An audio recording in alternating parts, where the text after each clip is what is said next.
Les ombres du passé. Ne vous attendez pas à revoir Manhattan trop vite. Comme il a été dit à la fin de Avalon, la barque magique attitrée du coin va les emmener à différents endroits qui requerront leur présence. Par la volonté du destin, une fois de plus. On aura donc une période où Goliath, Elisa, Bronx et la nouvelle Angela vogueront d'un coin à l'autre du globe, vivant intrigue après intrigue. Une petite escale qui ne devrait pas trop s'éterner. Ça dure 20 épisodes 20 épisodes durant lesquels ils ne rentreront pas chez eux. Cette phase est plus longue que la saison 1. J'ai rien du tout contre bouleverser le statu quo pendant un temps, mais ça devient un peu tourné autour du pot à ce nombre-là. D'autant plus que la qualité de ces différents détours est vraiment variable, et certaines de ces intrigues n'avaient pas particulièrement besoin de se dérouler ailleurs. Ça amènera aussi quelques gros raccourcis et manques d'attention idiots sur lesquels je me pencherai au fur et à mesure. Mais gardez bien en tête que cette phase à venir, elle me fait pas beaucoup vibrer. Bref, première escale, très lourde de sens, car notre quatuor arrive en Écosse, là où s'érigeait jadis le château de Goliath & Co.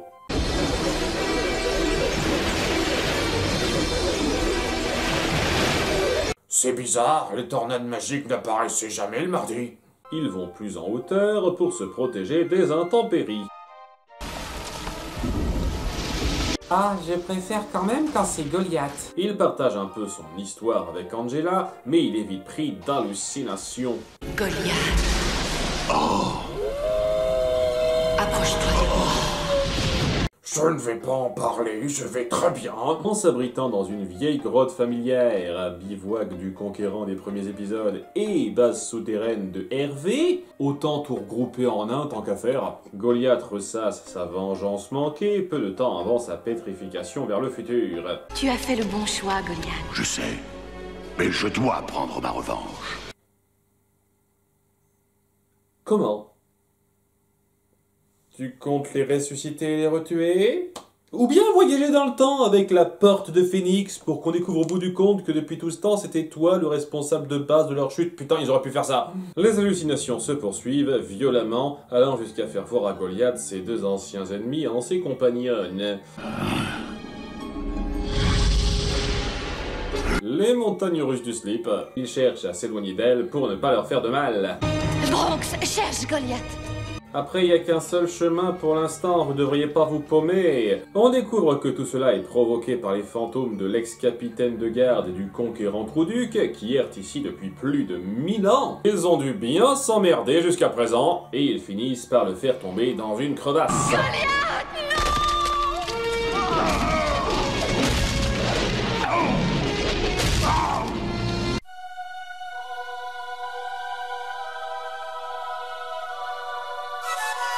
Non, comme ça fait 2 km de profondeur à vue de nez, il a tout le temps de se déboîter le bras pour se sauver, et il se retrouve très fortuitement face à une voie vers le monument qui sert de tombe d'ancrage aux deux autres. Ok, est-ce que c'est Hervé qui a construit ces escaliers au 53e sous-sol?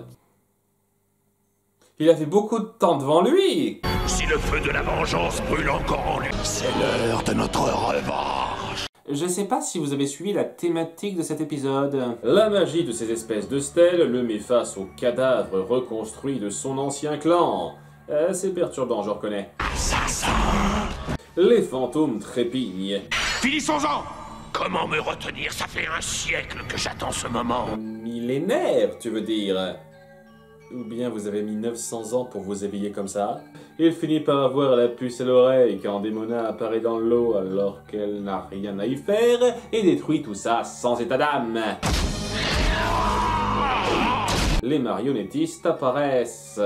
Oh, aucune importance. J'étais pourtant sûr que vous aviez trouvé la mort pendant l'attaque. Parce que tu crois qu'ils sont en vie là?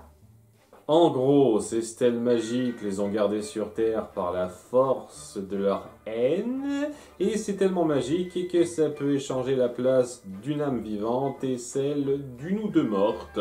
Oui, comme ça. Ouais, c'est le truc assez grossier de l'épisode. Ça sort de nulle part et on va pas l'expliquer. Je me doute que ça doit être Hervé qui l'a construit, mais c'est un peu faible. Alors que la force vitale commence à se transférer et que Goliath se spectrolise...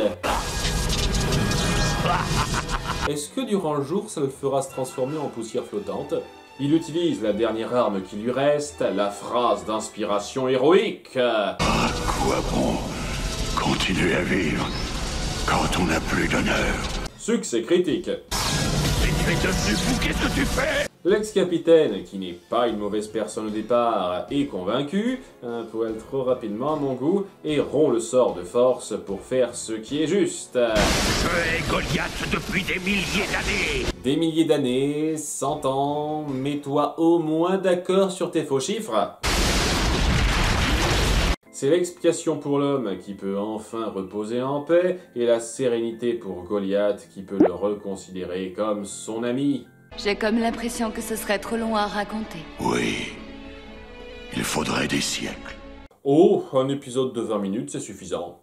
Bon, en dépit du fait que ça repose sur un TGCM central bien gras, cette histoire offre un excellent épilogue à la toute première intrigue de la série.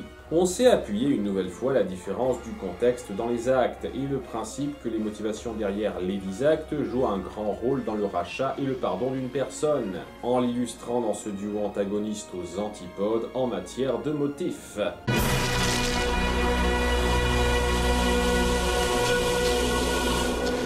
Je vais me sentir seul la journée comme ça pendant des mois, j'ai l'impression.